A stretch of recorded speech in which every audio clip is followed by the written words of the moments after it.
আসসালামু আলাইকুম। রমজানের শুভেচ্ছা জানিয়ে আজকের ব্লগটা শুরু করছি। আশা করি সবাই অনেক বেশি ভালো আছেন। আজকে আমি আপনাদের সাথে শেয়ার করব খুব সহজেই কিভাবে ঘর সংসার ম্যানেজ করা যায়। সাথে আজকের ব্লগে আরও অনেক এক্সাইটিং জিনিস আছে। তো সে যাই হোক, এতক্ষণ ধরে যে শোরুমটা দেখছেন অনেকেই বুঝতে পারছেন এটা কিসের শোরুম। এটা হচ্ছে আরএফএল বেস্ট বাইয়ের শোরুম। আর রমজান উপলক্ষে দেখলাম অনেক অনেক নতুন জিনিসপত্র এসেছে। ইফতারের টেবিল সাজানোর জন্য আমার কিছু জিনিসের দরকার ছিল, তো সেই জিনিসগুলো কেনার উদ্দেশ্যেই আমার এখানে আসা। এখানে দেখলাম অনেক সুন্দর নতুন শোপিসও এসেছে, যেগুলো কিন্তু রমজান থিমের সাথে একদম পারফেক্টভাবে ম্যাচ করে। যেমন এই লাইটগুলো, এগুলো দিয়ে যদি ঘর সাজানো যায় তাহলে কিন্তু ঘরটা দেখতে অনেক বেশি সুন্দর লাগবে।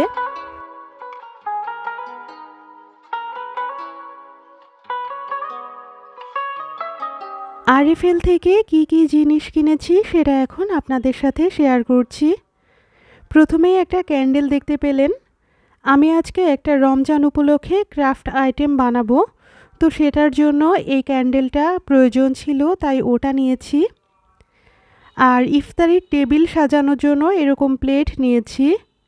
এগুলোর ভিতরে যদি বেগুনি আলুর চপ রাখা যায় তাহলে কিন্তু দেখতে অনেক সুন্দর লাগবে।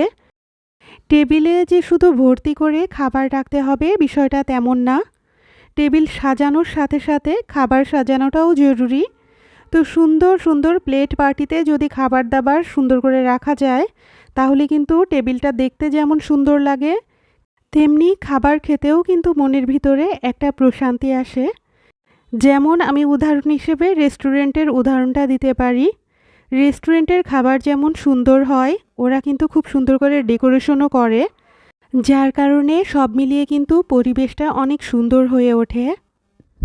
তো যাই হোক, অনেক কথা বলে ফেললাম। রমজানের জন্য আরও কিছু জিনিসপত্র কেনা বাকি ছিল, তো সেগুলো আমি কিনে নিয়ে এসেছি গতকালকে রাত্রে একটা সুপার শপ থেকে।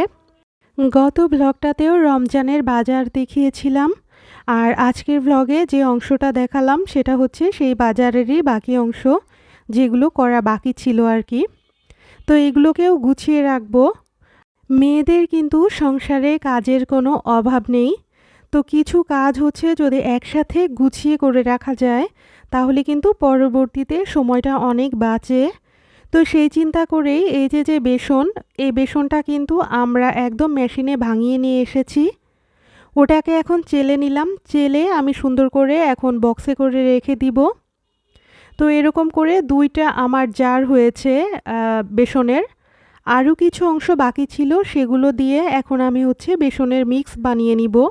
সেজন্য আমি প্রথমে 1 কাপ বেসন, পরবর্তীতে আর 1 কাপ বেসন বাট কিছু অংশ আমি ফাঁকা রেখেছি, ওই অংশ আমি চালের গুঁড়া দিয়ে পরিপূর্ণ করে দিচ্ছি। বেসনের মিক্সে চালের গুঁড়া অথবা কর্নফ্লাওয়ার দিলে অনেক মুচমুচে থাকে, যে জিনিসটায় ভাজবেন আর কি সেগুলো দিয়ে। তো আমি এখানে দিয়ে দিচ্ছি 1 চামচ মরিচের গুঁড়া, 1 চামচ হলুদের গুঁড়া, 1 চামচ লবণ, একটু চিনি আর 1 চামচ বেকিং পাউডার। এগুলো দিয়ে আমি মিক্স বানিয়ে নিব। আর এরকম যদি মিক্স বানিয়ে রাখা যায় তাহলে কিন্তু আপনার অনেক দিন পর্যন্ত বেসনের মিক্স বানানোর জন্য আলাদা টাইম নষ্ট হবে না।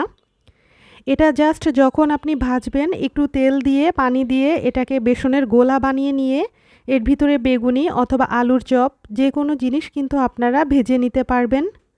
তো এভাবে একটু বুদ্ধি করে আগে থেকে যদি এরকম বেসন মিক্স তৈরি করে রাখা যায় তাহলে কিন্তু টাইমটা অনেক বাঁচবে।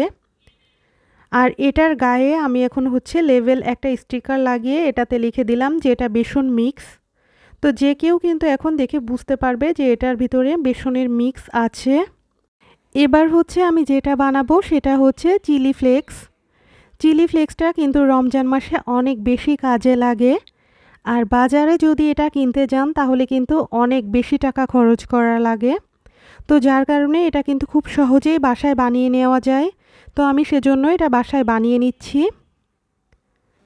মরিচের বোটাগুলো ছাড়িয়ে আমি এখন একটা তাওয়াতে 4-5 মিনিট এটা ভেজে নিয়েছি। ভেজে নেওয়ার পরে এটা দেখতে এরকম মুচমুচে একটা ভাব এসেছে। এখন এটাকে ব্লেন্ড করে নিব। আর কিছু বিচি আমি হচ্ছে রেখে দিব, সেগুলোকে ব্লেন্ড করব না। এরকম চিলি ফ্লেক্সের ভিতরে যদি আস্ত বিচি থাকে তাহলে কিন্তু চিলি ফ্লেক্সটা দেখতে অনেক বেশি সুন্দর লাগে। এখানে কিন্তু আমি মরিচগুলোকে খুব বেশি ব্লেন্ড করিনি, একটা আধা ভাঙা একটা ভাব রেখেছি। তো এটাকে এখন একটা কাচের জারে আমি রিফিল করে নিচ্ছি। আর দেখতেই পাচ্ছেন যে আমার চিলি ফ্লেক্সটা কতটা পারফেক্ট হয়েছে। তো কিন্তু খুব সহজে আপনারা এভাবে চিলি ফ্লেক্স বানিয়ে ফেলতে পারেন। আর এভাবে একটু বুদ্ধি করে কাজ করলে ঘর সংসার ম্যানেজ করা কিন্তু অনেকটাই সহজ হয়ে যায়। রমজান উপলক্ষে আমি অনেক কিছু কেনাকাটা করেছিলাম, তার মধ্যে এই টেবিল ক্লথটা অন্যতম। এটা অনেক পছন্দের, অনেক শখ করে আমার কেনা, কিন্তু সমস্যা হয়েছে অন্য জায়গায়। যেহেতু আমার ডাইনিং টেবিলটা 4 চেয়ারের, তাই এই যে টেবিল কাভার, এটা কিন্তু আমার টেবিলে একদমই ফিট হয়নি। এটা তৈরি করা হয়েছে 6 টেবিল চেয়ারের জন্য। তাই আপাতত এটাকে আমি আর ব্যবহার করতে পারছি না। আমার আগের যে টেবিল ক্লথ ওটাই হচ্ছে এখন আপাতত ব্যবহার করব। আবারও কিচেনে চলে এসেছি। 1 কাপ মুসুরের ডাল আর 1 কাপ খেসারির ডাল এভাবে আমি মিক্স করে হচ্ছে আমি আমার যে পেঁয়াজু মিক্স ওটা বানিয়ে নিব। পেঁয়াজু মিক্স আছে অনেকে শুকনো অবস্থায় ব্লেন্ড করে রাখে, কিন্তু আমি আসলে সেভাবে করি না। আমি এই পেঁয়াজু মিক্সটা যখন হচ্ছে ব্যবহার করি তার আগে হচ্ছে সারা রাত পানিতে ভিজিয়ে রাখি, তারপর হচ্ছে আমি সেটা দিয়ে পেঁয়াজু বানাই। এখন হচ্ছে এই ডালগুলো মিক্স করে একটু কাজ এগিয়ে রাখলাম আর কি। তেমনিভাবে এরকম ছোলা, আমি ছোলাও কিন্তু সিদ্ধ করে রাখি প্রেসার কুকারে করে। প্রেসার কুকারে ছোলা সিদ্ধ করলে কম সময়ে অনেক সুন্দর করে ছোলা সিদ্ধ করা যায়। আর ছোলা সিদ্ধ হয়ে যাওয়ার পর এরকম প্যাকেটে করে আমি ডিপ ফ্রিজে রেখে দিই। আর এভাবে ছোলা সিদ্ধ করে রাখলে রমজান মাসে কিন্তু অনেকটাই সময় বাঁচে। রমজানে তো অনেকেই অনেক রকমের ডেকোর আইটেম কিনেছেন। তো এবার আমি সংসারের প্রয়োজনীয় জিনিস কিনতে কিনতে তেমনভাবে আর ডেকোর আইটেম কিনতে পারিনি। তাই ভাবলাম নিজেই ঘরে বানিয়ে ফেলি একটা সুন্দর ল্যান্টার্ন। তো আমার পদ্ধতি ফলো করে কিন্তু আপনারা এভাবে রমজানে ঘরটাকে সাজিয়ে ফেলতে পারেন। আর এটা বানাতে যে আমার খুব বেশি খরচ হয়েছে বিষয়টা তেমনও না। এই ছোট ছোট কাজগুলো কিন্তু আমাদের সকলেরই করা উচিত, বিশেষ করে যাদের ঘরে বাচ্চা কাচ্চা আছে। তো বাচ্চাদের ক্ষেত্রে হয় কি, ওরা কিন্তু টিভিতে ক্রিসমাস ডেকোরেশন অথবা হচ্ছে হ্যালোউইন ডেকোরেশন এগুলো দেখে দেখে অভ্যস্ত। আমাদের ধর্মেও যে খুব সুন্দর একটা বিষয় আছে সেটা বোঝানোর জন্যই আসলে এই ডেকোর আইটেমটা বানানো। আর আমার সাথে সাথে কিন্তু আমার যে ছোট্ট মেয়ে রিসলিয়া, ও ওর মতো করে একটা ডেকোরেশন আইটেম বানিয়েছে, সেটাও আমি আপনাদের সাথে শেয়ার করব।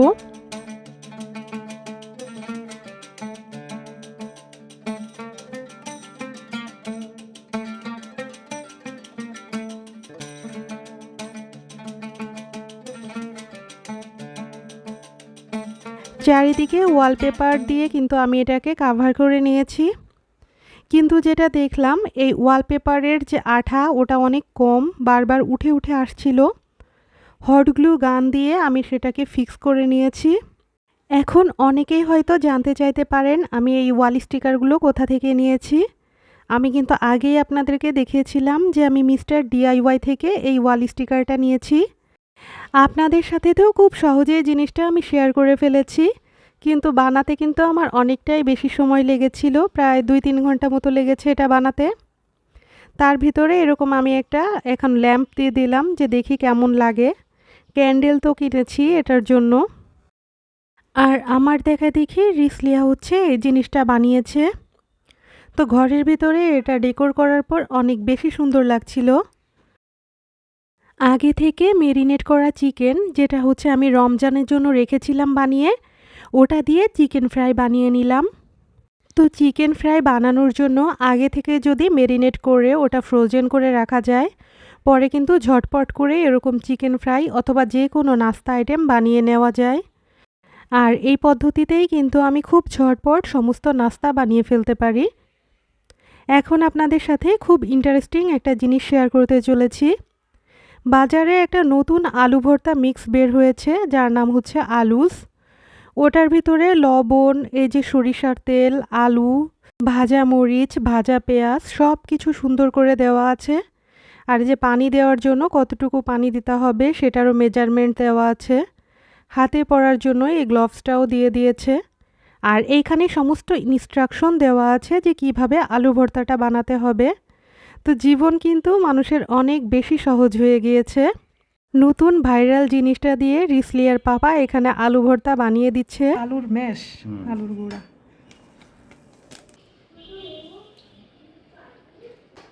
এটা কি? এটা সরিষার তেল, মাস্টার্ড অয়েল। কারোর হাতে যদি রান্নাবাড়া করার সময় না থাকে তারা কিন্তু ঝটপট এভাবে আলু ভর্তা বানিয়ে ফেলতে পারেন। তো আমার আজকের ভিডিওটা যদি ভালো লেগে থাকে লাইক, কমেন্ট, শেয়ার করতে ভুলবেন না। যারা আমার চ্যানেলে নতুন তাদের কাছে রিকোয়েস্ট থাকবে সাবস্ক্রাইব করে আমার পাশে থাকার। এইখানে রিসলিয়ার পাপা পানি দিয়ে নিল এখন, আর লাস্টে সব কিছু এখন মিক্স করে নিল। সত্যি কথা বলতে কি এই আলু ভর্তাটা খেতে অনেক মজার ছিল। আর প্রত্যেকটা জিনিসের মেজারমেন্ট এত পারফেক্টভাবে করা ছিল যে খেতে আসলেই অনেক ভালো লেগেছে। আর একটা প্যাকেট দিয়ে 4 জনের জন্য আলু ভর্তা বানানো যায়। এইখানে আমরা ছোট ছোট 5টা বানিয়ে রেখেছি। দেখতে দেখতে ভিডিও শেষ প্রান্তে চলে এসেছি। আজকের মতো এখানেই বিদায় নিচ্ছি। সবাই ভালো থাকবেন, সুস্থ থাকবেন, আমাদের জন্য দোয়া করবেন। ইনশাল্লাহ দেখা হবে নেক্সট ভ্লগে। আজকের মতো আল্লাহ হাফেজ।